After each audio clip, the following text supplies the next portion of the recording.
Hi friends, welcome to my channel. आज का जो हमारा टॉपिक है ये एक बहुत ही इम्पोर्टेंट टॉपिक है और ये है कि क्या आप अपनी यूनियन एनर्जी को लीक कर रहे हैं। अब इसका क्या मतलब है यूनियन एनर्जी को लीक करना। सबसे पहले तो हम ये समझेंगे कि यूनियन एनर्जी होती क्या है। ठीक है, हम इतना स्पिरिचुअल वर्क कर रहे हैं, हम इतनी हीलिंग कर रहे हैं, हम मेडिटेशन कर रहे हैं, हम सोल पाथ पे हैं, सब कुछ कर रहे हैं, जो हमें गाइडेंस मिलती है हम हर चीज़ करते हैं क्योंकि हम उस पेन से बाहर आने की कोशिश करते हैं। ठीक है ना, जो पेन हमें मिली इस जर्नी में हम उससे बाहर आने की कोशिश करते ही रहते हैं बिकॉज वो इतना अनबेरेबल होता है, इतना ज़्यादा अनकंफर्टेबल होता है कि आपको आप ठहर नहीं सकते। जो आपकी सोल होती है वो ही आपको ठहरने नहीं देती है, वो पुश करती ही रहती है कि कुछ ना कुछ करते रहो, बस आगे बढ़ते रहो। तो जब हम वो कर रहे हैं, हम इतनी मेहनत कर रहे हैं, इतना टाइम लगा रहे हैं, सब कुछ कर रहे हैं, किस लिए कर रहे हैं? अपनी एनर्जी को बढ़ाने के लिए ही कर रहे हैं ना, अपनी यूनियन एनर्जी में आने के लिए कर रहे हैं कि जहाँ हमारी मैस्कुलिन एनर्जी और फेमिनिन एनर्जी का यूनियन हो जाए अंदर सबसे पहले, जिसे हम कहते हैं इनर यूनियन। तो उसी के लिए सब कोशिश कर रहे हैं, सब बढ़ रहे हैं आगे उसी उसी चीज़ में। लेकिन साथ-साथ क्या हो रहा है कि हम उसको लीक भी करते चले जा रहे हैं। ये एक बहुत ही इम्पोर्टेंट चीज़ है, जो हमें समझनी चाहिए कि जितना हम उसको बढ़ा रहे हैं, जितना ये सब काम करके, स्पिरिचुअल वर्क करके हम उसको एनहांस कर रहे हैं, हम एक इनर यूनियन की स्टेज में आना चाह रहे हैं, साथ-साथ हम भर-भर के उसको डिप्लीट भी कर रहे हैं। मतलब उसको हम कहते हैं ना जैसे कि लीक कर रहे हैं। तो union energy is a very very sacred thing, ठीक है ना? और उसको हम लीक कैसे करते हैं और कैसे उसको बचा सकते हैं लीक होने से, आज हम उसके बारे में बात करेंगे। ठीक है, तो सबसे जो पहला पॉइंट है कि आप अपनी एनर्जी को लीक कर रहे हैं, यूनियन एनर्जी को लीक कर रहे हैं, जिसकी वजह से आपका जो यूनियन होता है वो डिले हो जाता है, जिसकी वजह से आप यू नो अपनी ये जो एक प्रोग्रेस है आपकी स्पिरिचुअल जर्नी में, उसको आप फास्ट नहीं कर पाते। उस बारे में आज हम बात करेंगे। ठीक है, तो पहला पॉइंट है जेलसी होना दूसरे कपल्स को देखकर। ये बहुत ही कॉमन चीज़ है और मैंने ये बहुत अपने सेशंस में देखा भी है कि जो डिवाइन फेमिनिन्स होती हैं, एक तो वो सबसे बड़ी गलती ये करती हैं कि जैसे कोई ग्रुप है या कुछ है, या तो उसमें अपनी जर्नी को शेयर करने लग जाते हैं। अरे मेरे साथ ये हुआ, अरे मेरे साथ वो हुआ, कि मैं तुम कौन से उस पे हो, स्टेज पे हो, मैं कौन सी स्टेज पे हूँ। सो ये करने से कोई फायदा नहीं है। कंपैरिजन या जेलसी इस चीज पे कि अच्छा उसका तो यूनियन हो गया, मेरा तो यूनियन नहीं हुआ, तो आपको वहां जेलसी आ जाती है। तो अगर आप अभी भी ये कर रहे हैं तो यहाँ पे आप अपनी एनर्जी को लीक कर रहे हैं, क्योंकि आपको ये समझना बहुत ज़रूरी है कि हम सभी उसी पाथ पे हैं, कोई आगे है, कोई थोड़ा-सा पीछे है। लेकिन अगर हम जेलसी रखेंगे एक-दूसरे से या अगर हम कंपैरिज़न रखेंगे, तो ये एक बहुत ही लो वाइब्रेशन चीज़ है। इसका मतलब आप अपनी वाइब्रेशन को खुद ही डाउन कर रहे हैं। ऑलराइट? तो जेलसी होना, अगर आपको अभी भी जेलसी होती है दूसरे कपल्स को देखकर या दूसरों की यूनियन को देखकर, तो यहाँ आपको अपने ऊपर काम करना बहुत ही ज़रूरी है। Alright? Second point is doubting your journey. ये भी बहुत इम्पोर्टेंट पॉइंट है, क्योंकि हमारे साथ हो क्या रहा है कि हम लोग काम तो कर रहे हैं, काम तो कर रहे हैं, लेकिन फिर भी हमारे मन में डाउट आ रहा है बार-बार, क्या मैं जर्नी में हूँ? क्या मैं जर्नी में नहीं हूँ? क्या मेरा यूनियन होगा? क्या मेरा यूनियन नहीं होगा? क्या वो मेरा ट्विन है? क्या वो मेरा ट्विन नहीं है?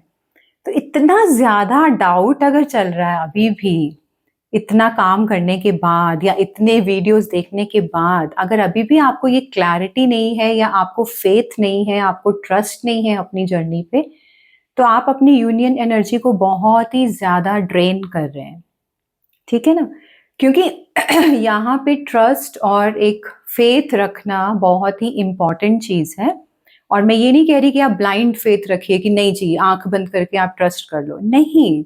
लेकिन इतने सारे साइन्स मिलने के बाद, इतनी सारी सिंक्रोनिसिटीज़ होने के बाद, बार-बार आपको गाइडेंस आती है कि आप इस मेंटर के पास जाइए, उस मेंटर के पास जाइए। आपकी इंट्यूशन आपको गाइड करती है, आपको ड्रीम्स आते हैं, तो फिर भी डाउट क्यों आता है जर्नी पे? अपने आप से ये पूछना बहुत ज़रूरी है, ठीक है ना? क्योंकि हमारा माइंड डाउट क्रिएट करता है। तो जब तक आप डाउट में रहेंगे, again it is a very, very low vibration thing, okay? तीसरा क्या पॉइंट है जिससे कि हमारी एनर्जी ड्रेन होती है, यूनियन एनर्जी ड्रेन होती है, वो है फियर ऑफ मैरिज। इसका ये मतलब है कि अपने अंदर एक फियर रखना कि यू नो शादी में हूँ, सपोज आप मैरिड हैं, तो ये मैरिड लोगों में तो खैर बहुत ही होता है कि मैं अपनी शादी नहीं छोड़ सकती, मैं अपने बच्चे नहीं छोड़ सकती। कोई कह ही नहीं रहा है आपको कि आप अपनी शादी छोड़िए, कोई कह नहीं रहा कि आप अपने बच्चे छोड़िए, सिर्फ ये ओवर थिंकिंग है, डर है, ये बस एक फियर है शादी का कि अरे मेरा ट्विन आ गया मेरी लाइफ में, तो अब मेरे पार्टनर का क्या होगा, अब तो मुझे शादी से निकलना पड़ेगा, मुझे बच्चों को छोड़ना पड़ेगा। ऐसा कुछ मैंडेटरी नहीं होता, ठीक है ना? पहली बात तो ये। दूसरी बात ये कि आपको सिर्फ इनर वर्क करना है, फालतू के इन थॉट्स में जाना ही नहीं है कि क्या होगा, क्या नहीं होगा। जो होगा वो अपने आप होगा, आपको कुछ नहीं करना। सिर्फ आपको इनर वर्क करना है और आगे बढ़ते रहना है। अगर आपके हस्बैंड का या वाइफ का आपकी लाइफ से जाना लिखा है, तो वो ऑटोमैटिकली जाएँगे, ऑर्गेनिकली जाएँगे, नेचुरली जाएँगे। उसके लिए ज़बरदस्ती आपको पुश करने की ज़रूरत नहीं है, ठीक है ना? तो हमें उस सेंस में कोई एक्शन लेना ही नहीं होता, लेकिन हमें ये डाउट इतना ज़्यादा रहता है, इतना ज़्यादा हमें डर रहता है कि अरे कैसे होगा? वो ओवरथिंकिंग, अगेन माइंड ही आपका काम कर रहा है यहाँ पे, ठीक है ना? तो ये जो फ़ियर ऑफ मैरिज है, इस चीज़ से निकलना भी बहुत ज़रूरी है, ठीक है? हम कभी नहीं कहते, कोई भी, मुझे नहीं लगता कोई भी ऐसा मेंटर है जो आपको ये कहेगा कि नहीं आपको तो शादी छोड़नी ही पड़ेगी, निकलना ही पड़ेगा बाहर, ऐसा कुछ नहीं है। बहुत से कपल्स ऐसे हैं जो निकलते हैं, बहुत से ऐसे हैं जो नहीं निकलते। हर किसी की जर्नी अलग होती है, ठीक है? लेकिन अगर आप अभी भी फ़ियर में हैं, तो अगेन ये एक लो वाइब्रेशन चीज़ है और इसकी वजह से आप अपनी यूनियन एनर्जी को बहुत डिले उसको लीक करते हैं और आपका यूनियन डिले होता है, ओके? नेक्स्ट पॉइंट इज़ खुद को प्यार के काबिल ना समझना। सेल्फ वर्थ कहते हैं इसे, लैक ऑफ सेल्फ वर्थ। यहाँ आपको ऐसा लगता है कि मैं तो प्यार डिजर्व ही नहीं करती हूँ या करता हूँ, है ना? अरे ट्विन फ्लेम जैसा प्यार मेरी लाइफ में कैसे आ सकता है? ऐसा अनकंडीशनल लव कैसे मेरे लाइफ में आ सकता है? क्योंकि अभी तक हमारे जो एक्सपीरियंसेस रहे होते हैं वो सारे हमारे कार्मिक्स के रहे होते हैं या बहुत ही बैड एक्सपीरियंसेस देखे होते हैं हमने। तो हमें लगता है कि इतना खूबसूरत प्यार ये कैसे मेरी ज़िंदगी में आ सकता है? वो जो डाउट आता है अपने ऊपर, अपनी सेल्फ वर्थ पे डाउट आता है कि मैं तो कैपेबल ही नहीं हूँ इतने अच्छे प्यार के, इतने अच्छे रिलेशनशिप के। Again that is a very strong point of leaking your energy. यहाँ पे क्या है कि अपने आप को सेल्फ वर्थ में लाना बहुत ज़रूरी होता है। अपनी सेल्फ वर्थ समझना बहुत ज़रूरी होता है। ठीक है ना? ये धीरे-धीरे इनर वर्क से ही आता है, ऐसे एकदम से चुटकी बजाई और हमारी वर्थ सेल्फ वर्थ बढ़ गई, ऐसा नहीं होता। ठीक है? तो 5th पॉइंट है एक्सेप्टेंस में नहीं आना। एक्सेप्ट ना करना कि आपको यूनियन चाहिए, ये भी एक बहुत इम्पोर्टेंट पॉइंट है। क्योंकि मैं बहुत लोगों से सेशंस में बात करती हूँ, तो मुझे पता चलता है कि उनको एक्सेप्टेंस ही नहीं है, उनको लगता ही नहीं है कि फिज़िकल यूनियन होता है। नहीं, यूनियन तो होता ही नहीं है, हम तो सिर्फ़ स्पिरिचुअल काम कर रहे हैं, हम तो सिर्फ़ अपने ऊपर काम कर रहे हैं, सिर्फ़ सेल्फ लव में आना ज़रूरी है। नहीं, ऐसा बिल्कुल नहीं है। मैं भी अपनी वीडियोज़ में आपको बोलती हूँ कि लेट गो करिए, लेट गो करिए। लेट गो का मतलब ये नहीं है कि आप यूनियन में ही आना नहीं चाहते हैं। लेट गो का मतलब है कि हमें उसके पीछे भागना नहीं है, उसका जो एक आउटकम है उसको हमें सरेंडर कर देना है गॉड को, कि वो कब होगा, कब वो आएगा, वो जो हम एक ओवरथिंकिंग के लूप में रहते हैं ना, उसको लेट गो करना होता है। इसका मतलब ये बिल्कुल नहीं होता कि आपको यूनियन नहीं चाहिए। मुझे नहीं लगता कि हम कितना भी ये कह लें कि हम स्पिरिचुअल वर्क कर रहे हैं, हम तो सेल्फ सेल्फ लव में आ गए, हम तो अकेले ही लाइफ जी लेंगे। I don't think so. Because ये तो चीट करना है अपने आप को, बिकॉज़ अंदर ही अंदर सबको यूनियन चाहिए, हर कोई ये चाहता है कि मेरा फिज़िकल यूनियन हो। तो अगर आप इस एक्सेप्टेंस में ही नहीं है कि मुझे यूनियन चाहिए, तो अगेन आप अपनी एनर्जी को ड्रेन कर रहे हैं, क्योंकि यहाँ आप अपने आप से झूठ बोल रहे हैं और अपने आप से चीट करना भी एक लो वाइब्रेशन होता है। ओके, ये एक बहुत ही बड़ा मिसकंसेप्शन है, बहुत ही बड़ा एक मिथ है कि यूनियन नहीं होता। ऐसा बिल्कुल नहीं है, 3D यूनियन होता ही होता है अगर आप सही डायरेक्शन में काम करते हैं, आप सही तरीके से इनर वर्क करते हैं और सरेंडर करते चले जाते हैं साथ साथ। ठीक है गाइस, तो ये कुछ पॉइंट्स हैं जो मैंने आपको बताए।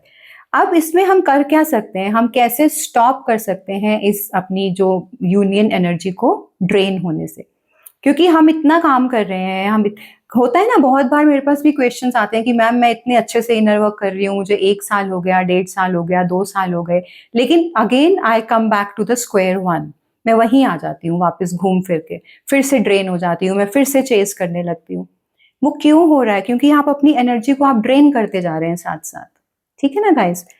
तो आपको करना क्या है कि आप इसको स्टॉप कैसे कर सकते हैं? By working on your jealousy, क्योंकि सबसे पहला पॉइंट था जेलस फील करना, तो आपको अपनी जेलसी पे काम करना जरूरी है, आपको अपनी डाउट पे काम करना जरूरी है। सेकंड पॉइंट था ना डाउटिंग योर जर्नी, तो उस डाउट पे भी काम करना जरूरी है। फिर तीसरा है फियर, फियर के ऊपर भी काम करना मस्ट है, क्योंकि ये डर का ही सारा मामला है। अगर हम अपने फियर्स को जीत लेंगे, फियर्स को हम समझ लेंगे, उनको हील कर लेंगे, उनको रिलीज कर देंगे और एक न्यू बिलीफ सिस्टम बनाएंगे, अपना फियरलेस हो जाएंगे, तो आप देखिए आपकी जर्नी कितनी जल्दी कंप्लीट होती है, कितनी जल्दी आप यूनियन में आते हैं। और सेल्फ वर्थ के ऊपर काम करना, जो एक हमारा था ना कि मैं प्यार के काबिल नहीं हूं, वो जो एक लैक ऑफ सेल्फ वर्थ है, तो इन सारे पॉइंट्स के ऊपर काम करना बहुत जरूरी है, क्योंकि ये सारे ही लो वाइब्रेशन है। जेलसी भी लो वाइब्रेशन है, डाउट भी low vibration, fear, self worth, lack of self worth, ये सब लो वाइब्रेशन एनर्जी है। ठीक है ना? तो जब आप इनके ऊपर काम करेंगे, आप जेलसी पे काम करेंगे, क्योंकि जेलसी का सिर्फ एक यही नहीं है ना कॉज कि आपको कपल्स को देख के जेलसी हो रही है, नहीं, इसके पीछे बहुत डीप रीजन है।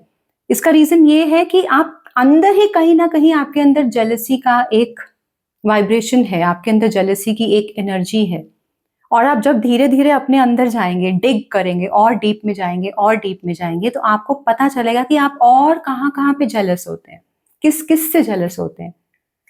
तो ये एक बहुत ही डीप इनर वर्क है, सेल्फ अवेयरनेस में आना। सेम ऐसे ही डाउट का जो हमारा एक एनर्जी है जो हमारे अंदर होती है, डाउट करना, वो भी, उसके पीछे भी बहुत डीप रीजंस होते हैं और डीप रूटेड होता है वो भी बहुत। लैक ऑफ सेल्फ वर्थ, ये भी बहुत डीप रूटेड है। सिर्फ यहीं पे सेल्फ वर्थ नहीं आ रही है आपकी कि मैं प्यार के लायक नहीं हूं, और बहुत सारे एरियाज होंगे जहां पे होगी। तो मेरा कहने का ये मतलब है कि इनको डीपली देखना बहुत जरूरी है, तभी आप अपनी एनर्जी को सेव कर पाएंगे, और जितना आप स्पिरिचुअल वर्क कर रहे हैं उतना आपको रिजल्ट मिलेगा उस चीज का। ठीक है ना? तो अभी तो क्या हो रहा है कि हम काम तो कर रहे हैं लेकिन हमारा रिजल्ट नहीं मिलता हमें, क्योंकि हम एनर्जी को ड्रेन भी कर रहे हैं साइड बाय साइड। जब आप एनर्जी को ड्रेन करना बंद कर देंगे, एनर्जी को लीक करना बंद कर देंगे, तो आपको रिजल्ट्स जल्दी मिलते हैं। ठीक है गाइस? तो एक्सेप्टेंस में भी आना बहुत जरूरी है कि आपको यूनियन चाहिए, चाहिए भैया, किसको नहीं चाहिए यूनियन? क्यों इतना काम कर रहे हैं हम लोग अगर हमें यूनियन नहीं चाहिए तो? पता नहीं वो कौन लोग हैं जो कहते हैं हमें यूनियन नहीं चाहिए। चलिए, ओके, बाय।